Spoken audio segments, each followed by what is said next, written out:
Eagles fans everywhere, this is for you. He's at the 20. They should stop this one. What you got? Domination, snot bubbles. He throws, complete, touchdown. They've got him again. They've got him again. Sack Crumpler, what a throw, what a hit, what a catch. Defense is just way too much for the count. It's caught by Alshon Jeffrey for a touchdown. He pushes, touchdown. Jaylen Hunt, touchdown. A.J. Brown, a run. He's going to score. It's a touchdown by Nick Foles. The train is in the end zone. Touchdown. Torrey Smith in for the touchdown is Jefferson. Touchdown. Jaylen Hunt. Well, the Birds hit big in the draft, and after trading the second of their 2 fourth-round picks to the New York Jets, moving back to get extra picks in the 5th and 6th round, the rich gets richer in Philadelphia, and we can leave the draft excited about the Birds' future. Especially for the defensive side of the ball, after how we traded up for the 31st pick with the Chiefs and drafted linebacker from Alabama, Jihad Campbell, who many professional analysts and sites like PFF is labeling him as a steal, so take that as you will. Campbell was a sack genius at linebacker position and led Crimson Tide in sacks, tackles, fumbles, tackles for loss. He was a team leader. In Alabama, he was a stud linebacker. He moved from the defensive end of the ball to linebacker. So I think he'll fit well in Philadelphia. And we, Philly, can hopefully breathe a breath of fresh air with the concerns surrounding the Kobe Dean's leg injury. Now he does have a shoulder injury that has been battling and surgery after the combine that he needed. But I think he'll be back in shape by the beginning of the training camp in preseason. There was a very good NFL analyst, I can't remember who it was, who said whoever team Jihad Campbell falls to is going to get the steal of the first round. And then lo and behold, baby, the Philadelphia Eagles. Go Birds! The great thing about y'all winning the Super Bowl is we no longer have to deal with the oh, are you guys just like what Howie Roseman does because it's players you heard of? Because hey, you really can't do that anymore. But this was a player that I had a particularly unique affinity for. The Jihad Campbell pick is more to me like a Vic Fangio season pick, in the sense that Campbell was recruited to Alabama as an edge rusher. He was a very high caliber edge rusher recruit. They didn't have room for him in the edge room. They kicked him to stack linebacker because they needed help there. And he really emerged and blossomed, but is still not yet like a finished product there where it's okay, clearly he's a stack linebacker. There are several teams for whom if they drafted Campbell, the plan would be tricky to figure out. How many snaps are we going to give it to him? Where are we going to give them? it with Zach Bond. Right. The plan is already there.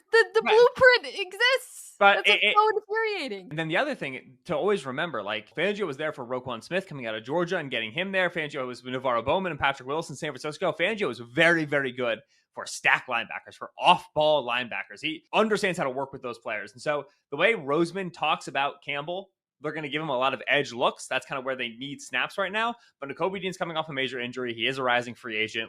Campbell's also going to get looks at stack linebacker. I have a lot of faith that they're going to get that guy. And in the second round, the Birds acquired Texas safety Andrew Makuba, who was an unexpected pick. And I think he'll replace C.J. Gardner in terms of that swag and bravado with him being a big hitter. In Philadelphia, we can definitely expect some explosive plays from him in the future with Andrew Makuba. He's a dog at the safety position, so we'll definitely be on standby to see his outcome in training camp. Another popular pick in the NFL draft for the Birds was defensive tackle Ty Robinson from Nebraska. We'll speak about why Robinson's future and role will be so important in Philly in the future in just a second.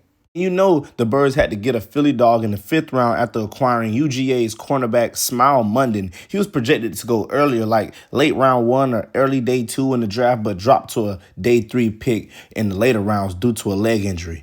Also, Howie lived up to his promise and made sure that the Birds have what you call a QB factory, picking up Syracuse quarterback Kyle McCord. He set new program records for total offense, total touchdowns responsible for, and passing yards per game in 2024. He led the FBS in passing yards and completions. He'll battle for QB3 or QB4 spot with Dorian Thompson-Robinson, but the battle in camp with Tanner McKee is something we should all be on standby for. Now, in the later rounds is where it got a lot more weird and confusing as the Birds begun trading back twice in the 4th round and trading out of the 5th and 6th round. And with all the reports about Dallas Goedert being on the trade block, I was surprised along with others to see how we not plunge on the tight end late in the 6th round, seeing as though they didn't have a 7th round pick for the NFL draft. Things will hit the fan for Goddard around June 1st, when the terms of his contract changes and the Eagles can still save over $4 million if he's traded or released on June 1st,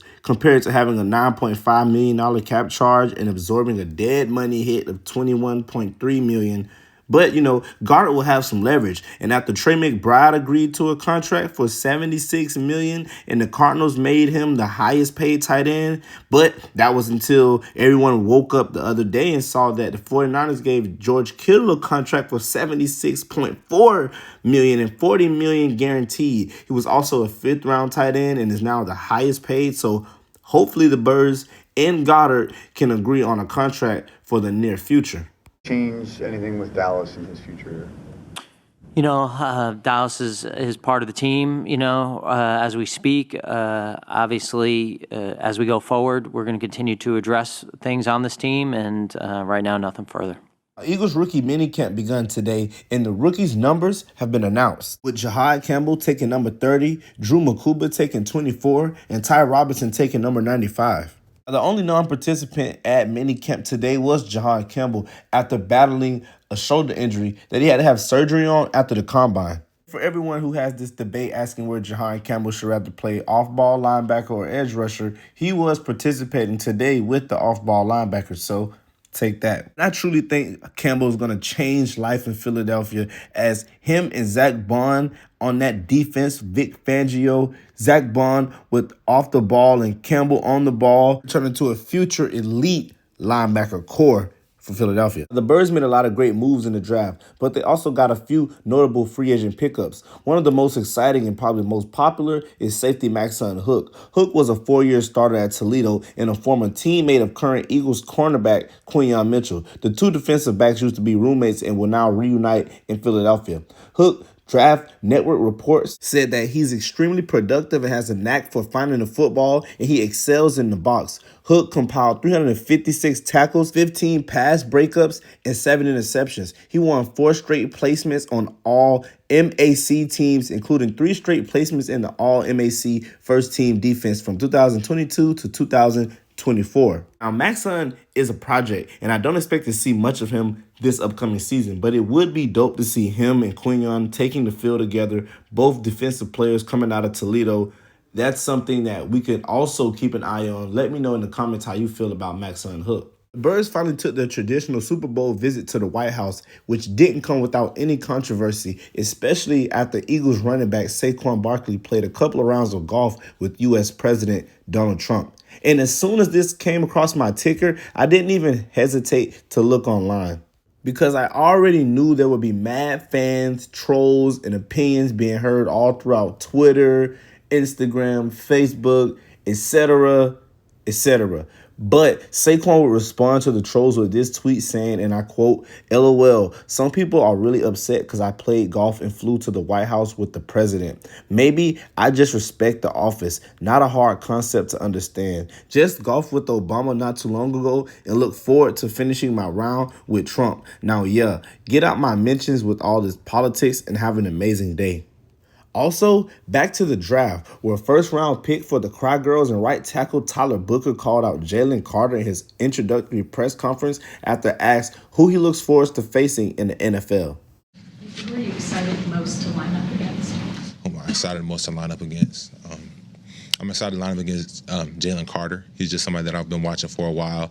Me playing defensive line in high school, I'm very interested in both sides of the ball, offensive and defensive line. So just seeing how his body moves, seeing how well he plays, seeing like how dominant he is, seeing how much of a game wrecker he is. Like, you only get better by going against guys like that. You only get better. Only get better by going against guys like that. So I'm very excited to take on that challenge of going against him and then just improving game by game. Mike. Now, I admire the determination, commitment, fortitude, whatever you want to call it. But maybe lower your standards, rookie. I always was told as a child to be careful what you wish for, because Jalen Carter isn't your typical push-around defensive tackle. I was always told, be careful what you wish for as a child. You should take that. Take heed.